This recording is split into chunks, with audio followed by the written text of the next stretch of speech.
niya. So, on the other hand, we are not perfect and will make mistakes.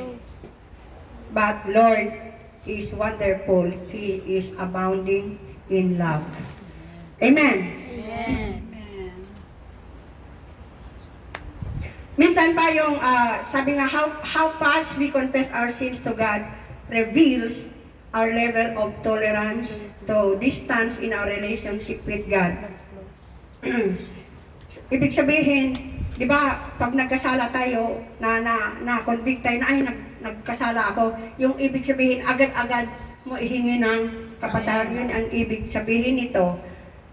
Because we don't have to wait for to come back to Him to confess.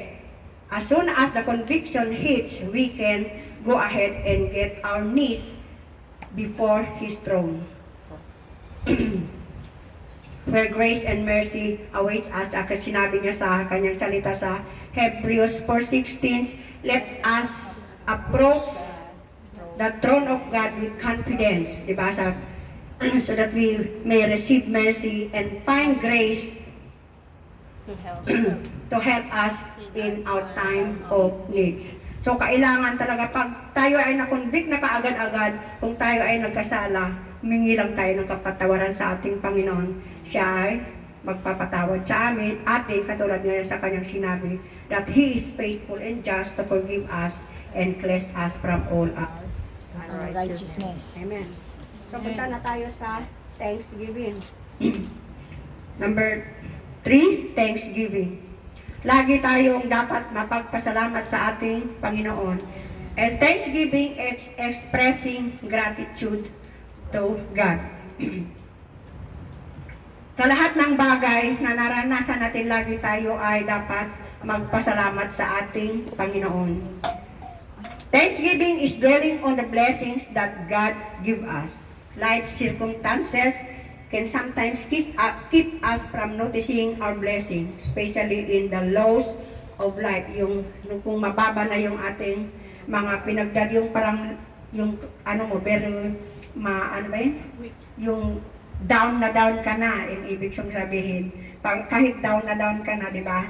Kailangan pa rin natin magpasalamat sa ating Panginoon. Sabi nga niya sa first give thanks to the Lord, for He is good, His love endures. Tandaan natin ito, na lagi tayong magpapasalamat sa ating Panginoon kasi sabi niya, His love endures forever. Kahit anong mangyari sa atin, kasi yun ang kanyang, it is His will in our lives. Sabi nga sa 1 Thessalonians 5:18, give thanks, in everything give thanks, for this is the will of God in your life.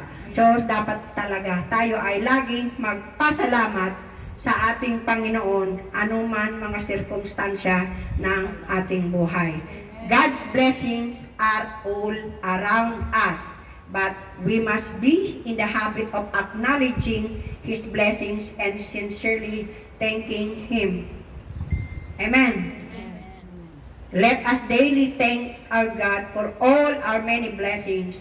Even in the hardest times, there is a blessing to be grateful.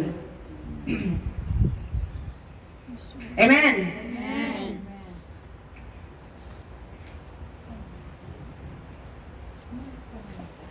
Sa John 11:41 to 42.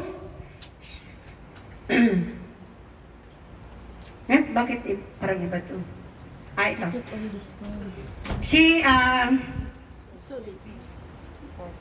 Ito si Jesus nagsalita dito. Pati si Jesus nga nagpasalamat sa kanyang amang nasa sa langit, di ba? So, sino ba tayo na hindi magpasalamat sa lahat ng ginagawa niya sa ating buhay? Di ba sabi niya, so they took away the stone. Then Jesus looked up and said, Father, I thank you that you have heard me. Si Jesus nagpasalamat din sa kanyang amang nasa sa langit. I know that you always hear me, but I said this for the benefit of the people standing here, that they may believe that you sent me. Di ba yung tayo ay ini-imitate natin ang sabi nga ni Lord na dapat imitate natin siya. If we follow Christ, we have to follow kung ano ba yung ginawa niya dito sa lupa. Kaya nga siya pumunta dito sa lupa upang meron tayong gagayahin. Tutularan natin ang kanyang ginawa. Amen. Kaya ito, meron dito yung pinapakita lang dito na kahit siya mismo ay nagpasalamat sa kanyang ama na sa langit. Amen.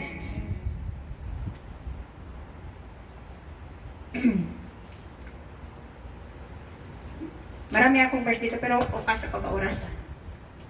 1 Corinthians 1:4. 1 Corinthians 1:4. I always thank my God for you because of His grace given you in Jesus Christ. Maging si Paul ay nagpasalamat din sa kanyang yung mga followers niya, di ba? So, dapat din tayo na magpasalamat din tayo sa bawat isa sa atin. Ako nagpapasalamat ako sa lahat ng ating ginagawa dito. Nagpapasalamat ko sa buhay ng bawat isa, lahat ng mga ginagawa natin niya, kung saan halimbawa mga nagluluto, thank you sa buhay niya. Dapat talaga tayo magpasalamat. Upang sa gayon, pag lagi tayo mapagpasalamat ay mas lalo pang, yan katulad sinasabi ko, pag pinasalamatan natin ka, may magandang ginawa, ang isang tao, mas lalo pa siyang magkakaroon ng, mas lalo pa siyang gagawa pa siya ng mas mabuti. Amen. Yung pagbubutihan pa niya ang kanyang ginagawa, kaya dapat din tayo magpasalamat. At yung pagpapasalamat din, halimbawa, si Sister Bell, nagluluto siya. Sasabihin natin, thank you, Bel, nagluluto ka. Pero ang isang napapansin ko minsan, sabi, there is always sometimes comparison, yung sinasabi natin na, uy, masarap magluto si Bel, pero mas masarap magluto. Uy, mas masarap magluto si ganyan. Di ba? Anong pakiramdam mo, Bel, pag ganun ang marinig mo?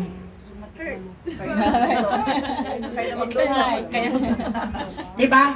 No, there is no comparison when you are thanking somebody. You just thank her for what he has done. Hindi mo sasabihin na, oy, mas marunong si ganyan. Oh. Beware of kung ano ba yung mga ano natin na hindi natin alam, minsan nakakasakit tayo pag gano'n na nagko-compare tayo sa ibang tao sa ginagawa ng isa. So, dapat iwasan natin, there is no comparison, especially in serving the Lord. There is no comparison, there is no walang competition. Amen. Tandaan natin yan, pagpasalamat na lang tayo sa ginagawa ng bawat isa sa atin. Amen. Hallelujah. To God be the glory. The last one, last but not the least, supplication or petition. Lagi tayong, sabi nga sa James 1:5. Sabi niya dito, 1:5 ba yun? Mamaya. John 14:14, you may ask me anything in my name and I will do it. Ito yung lahat ng kahilingan natin, lahat ng kahilingan natin, ito idudulog natin sa ating Panginoon. Ito yung pinakalas na halimbawa tayo ay nagpe-pray, pero meron naman tayong sarili, yung mga personal prayers, pwede naman tayong direkta, di ba? Na lahat na dinudulog natin ang lahat ng ating mga gusto sa ating Panginoon. Sabi niya sa Philippians 4:6, di ba? Sabi niya doon, do not be anxious for anything, but in everything, in prayer and supplication, with thanksgiving. Di ba? Yung supplication, ibig sabihin with prayer